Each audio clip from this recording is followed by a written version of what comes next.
This is Edge of the Web Radio. We deliver cutting-edge web marketing education every week on the air and every second online. Check it out at sitestrategics.com. Now, here's your host, Aaron Sparks. Hey, so we have some articles here from Search Engine Journal that I want to bring to your attention and actually use that and contribute a little bit about persuasive content, because the fact of the matter is lead acquisition. That's what we've been talking about. Lead acquisition is the ability to get a lead through your website, right? And we talked about chat. We talked about forms online and how you can optimize your form to increase the value of your leads. But on top of that, increase the amount of leads. I mean, just taking one field out of a particular form can raise 4% on the lead acquisition coming into your website. These things are very important, but we also have to look at the bait, and we have to look at what content we actually have out there. And I understand that we want to show education, we want to promote and have the content that's valuable on its own merits, but there's got to be a mission for that content, and ultimately it's to get more business online. So, I mean, it's a challenge. It seems that everyone said, that everything that there is to be said about content. You might be even left feeling this is a rehash of old news, but it's not. There's a lot of content out there, and there's still plenty of room to add your own voice and create a wave of noise inside content marketing.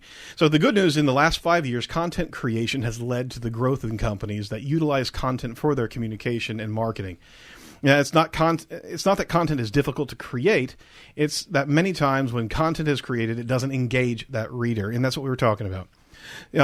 For the medium, I mean, it's designed around the idea of communication. Getting a user feedback isn't only recommended, it's necessary. Wouldn't you agree, guys? Mm-hmm. Yes. Absolutely. Thank you.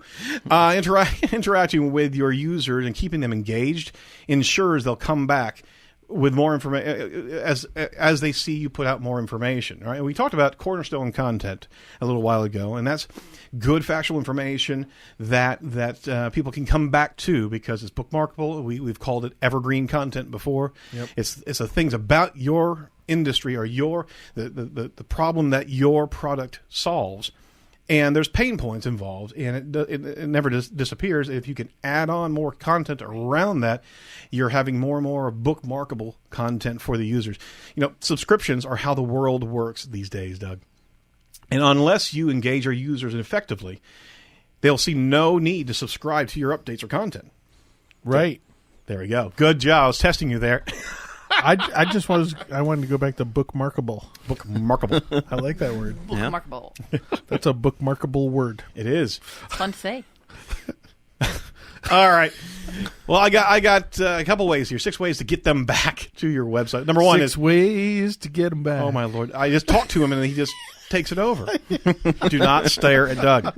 All right. Not feed the squirrel. No, we're not leaving our lover. We're actually doing some content opportunities here. All right, developing engaging content. Engaging content can mean a number of things, ranging from interesting topics of discussion to reviews of pertinent information or anecdotes from real-life people to add flavor to your blogging. Okay, developing engaging content is the process of steadily, thorough learning that doesn't work as much as as it does work. I mean, content doesn't always have to be writing; it can be things to actually comment on. You can have a video, you can have a podcast, you can have images on your site that can be interactive, right? It doesn't have to be a swath of content on a page.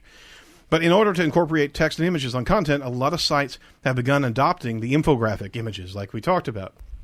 Those are the big images that present information in both a textual and graphical way. Even videos count as engaging content. As well-planned and executed video interaction can lead to exchange of ideas. So a tactic here I would like to brush up across here is writing for scanners. Now, check it out. There are, hold your hand up if you don't read an entire page of content when you get to the website. All right, there we go. See? And you can check those videos. I think everybody's holding their hand up as well as they're hearing this show. But the point is, you need to write for scanners. Now, hardly anybody reads an entire piece of content. And from Steve Krug, who wrote Don't Make Me Think, he says, what most web visitors do is glance at each new page, scan some of the text, click on the first link that catches their interest or vaguely resembles the thing that they're looking for. Yeah, and solve their problem. Researchers suggest that only 16% of people read web pages word for word.